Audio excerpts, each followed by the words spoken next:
जय श्री राधे श्रीमद्भागवत महापुराण द्वादश स्कंद अथ नवमो अध्याय मार्कंडेय जी का माया दर्शन।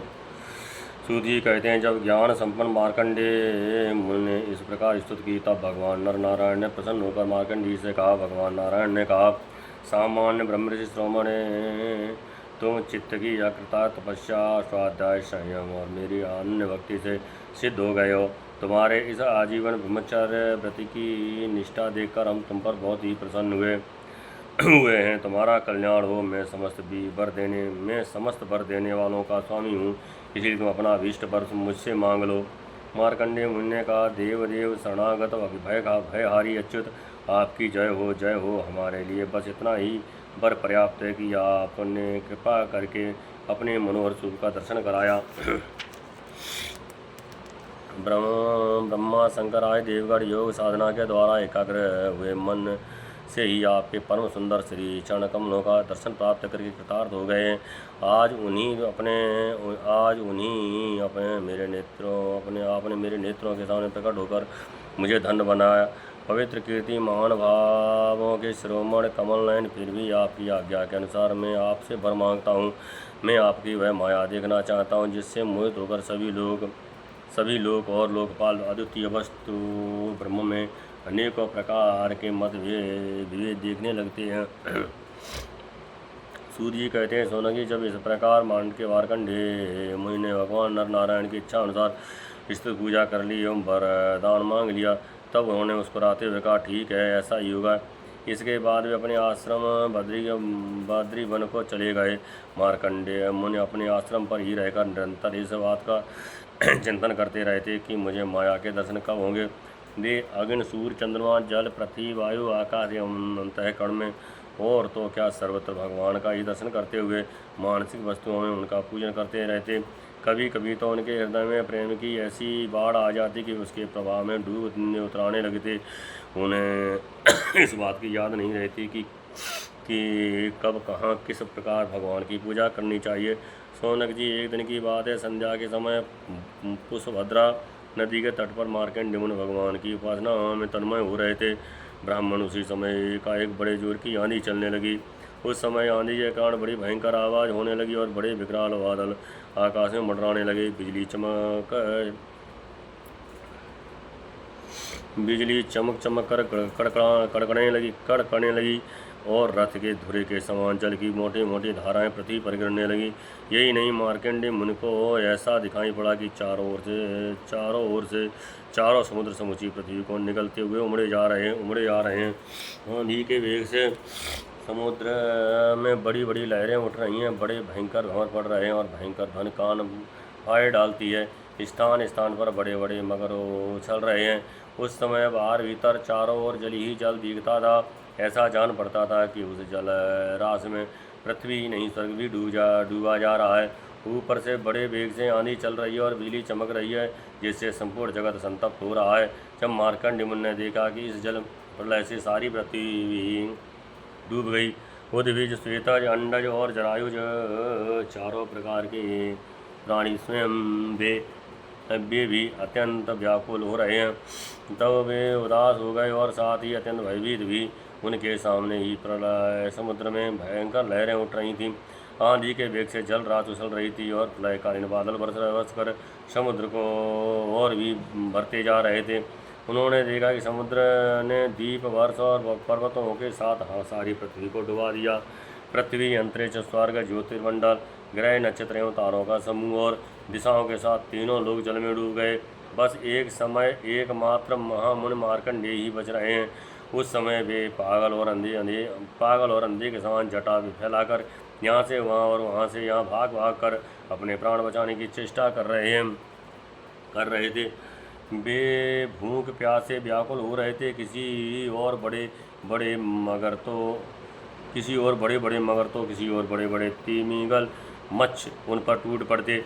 किसी ओर से हवा का झोंका आता तो किसी ओर से लहरों के थपेड़े उन्हें घायल कर देते। इस प्रकार इधर भटकते वे अपार अज्ञान अंधकार में पड़ गए। बेहोश हो गए और इतने थक गए कि उन्हें पृथ्वी और आकाश का भी ज्ञान नहीं रहा। वे कभी बड़े भारी भंवर में पड़ जाते, कभी तरल तरंगों की चोटों से चंचल उठते। तब कभी जल जंतु आपस में एक दूसरे पर आक्रमण करते, तब ये अचानक ही उनके शिकार बन जाते। कहीं शोकग्रस्त हो जाते, कहीं मोहग्रस्त, कभी दुख ही दुख के निमित्त आते, तो कभी तनिक सुख भी मिल जाता, कभी भयभीत होते, कभी मर जाते, तो कभी तरह तरह के रोग उन्हें सताने लगे। इस प्रकार मार्कंडेय मुनि विष्णु भगवान की माया के चक्र में मोहित हो रहे थे। इस प्रकार मार्कंडेय मुनि विष्णु भगवान की माया के चक्र में मोहित हो रहे थे। उस प्रलय काल में समुद्र में भटकते भटकते उन्हें सैकड़ों हजारों ही लाखों करोड़ों वर्ष बीत गईं। सौनक जी मार्कंडेय मुनि इसी प्रकार प्रलय के जल में बहुत समय तक भटके रहे। एक बार उन्होंने पृथ्वी के एक टीले पर एक छोटा सा बरगद का पेड़ देखा। उसमें हरे हरे पत्ते और लाल लाल फल शोभायमान हो रहे थे। बरगद के पेड़ में ईशान कोण पर एक डाल थी, उसमें एक पत्तों का दोना सा बन गया था। उसी पर एक बड़ा ही सुंदर नन्हा शिशु लेट रहा था। उसके शरीर से ऐसी उज्ज्वल छटा छिटक रही थी जिससे आसपास का अंधेरा दूर हो रहा था।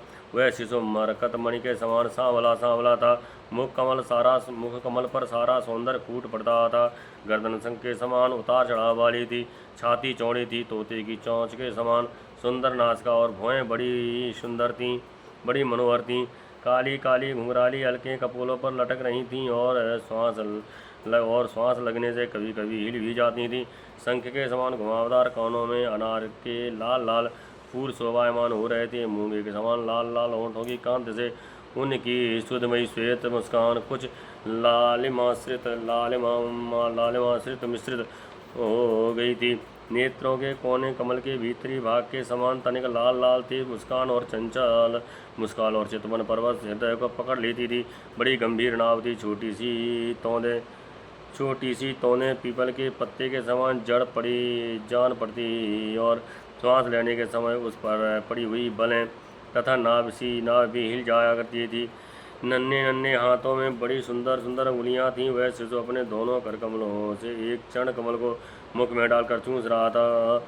मार्कंडेय मुनि ने यह दिव्य दृश्य देखकर अत्यंत विस्मित हो गए। मार्कंडेय मुनि यह दिव्य दृश्य देखकर अत्यंत विस्मित हो गए। सौनक जी उसे दिव्य शिशु को देखते ही मार्कंडेय मुनि की सारी थकावट जाती रही। आनंद से उनके हृदय कमल और नेत्र कमल खिल गए, शरीर पुलकित हो गया। उस नन्हे से शिशु के इस अद्भुत भाव को देखकर उनके मन में तरह तरह की शंकाएं यह कौन है इत्यादि आने लगीं और वो भी उस शिशु से ये बात पूछने के लिए उसके सामने सरक गए। अभी मार्कंडेय जी पहुंच भी न पाए थे कि शिशु के श्वास के साथ उसके शरीर के भीतर उसी प्रकार घुस गए जैसे कोई मच्छर किसी के पेट में चला जाए। उस शिशु के पेट में जाकर उन्होंने सब वही सृष्टि जैसी प्रलय के पहले उन्होंने देखी थी। वे वह सब विचित्र दृश्य देखकर आश्चर्यचकित हो गए। वे मोहवश कुछ सोच विचार भी न सके। उन्होंने उस शिशु के उदर में आकाश, अंतरिक्ष, ज्योतिमंडल, पर्वत, समुद्र, द्वीप, वर्ष, दिशाएं, देवता, दैत्य, वन, देश, नदियाँ, नगर, खाने, किसानों के गांव, हीरों की बस्तियां, आश्रम, वर्ण, उनके चार आचार व्यवहार, पंचमहाभूत, भूतों से बने हुए प्राणियों के शरीर ही तथा पदार्थ, अनेक युग और कल्पों के भेद युक्त काल, आज सब कुछ देखा। केवल इतना ही नहीं, जिन देशों, वस्तुओं और कलाओं के द्वारा जगत का व्यवहार संपन्न होता है वह सब कुछ वहाँ विद्यमान था। यहाँ कहाँ तक कहें ये संपूर्ण विश्व न होने पर भी वहाँ सत्य के समान प्रतीत होते देखा। हिमालय पर्वत और वही पुष्पभद्रा नदी, उसके तट पर अपना आश्रम, वहाँ रहने वाले ऋषियों को भी मार्कंडेय जी ने प्रत्यक्ष ही देखा। इस प्रकार संपूर्ण विश्व को देखते देखते ही वे उस दिव्य विश्व के श्वास के द्वारा ही बाहर आ गए और फिर प्रलय काल समुद्र में गिर पड़े। अब फिर उन्होंने देखा कि समुद्र के बीच में पृथ्वी के टीले पर वही बरगद का पेड़ ज्यों का त्यों विद्यमान है और उसके पत्ते दोनों में वही शिशु सोया हुआ। उसके अधरों पर प्रेम अमृत से परिपूर्ण मंद मंद मुस्कान है और अपनी प्रेम पूर्ण चितवन से वह मार्कंडेय जी की ओर देख रहा है। और मार्कंडेय मुनि इंद्रायतीत भगवान को जो शिशु के रूप में क्रीड़ा कर रहे थे और नेत्रों के मार्ग से पहले ही हृदय में विराजमान हो चुके और कर रहे थे और नेत्रों के मार्ग से पहले हृदय विराजमान हो चुके थे। आलिंगन करने लगे, बड़े श्रम और कठिनाई से आगे बढ़े। आलिंगन करने के लिए बड़े श्रम और कठिनाई से आगे बढ़े। परंतु शौनक जी भगवान केवल योगियों के ही नहीं, स्वयं योग के भी स्वामी हैं और सबके हृदय में छिपे रहने वाले हैं।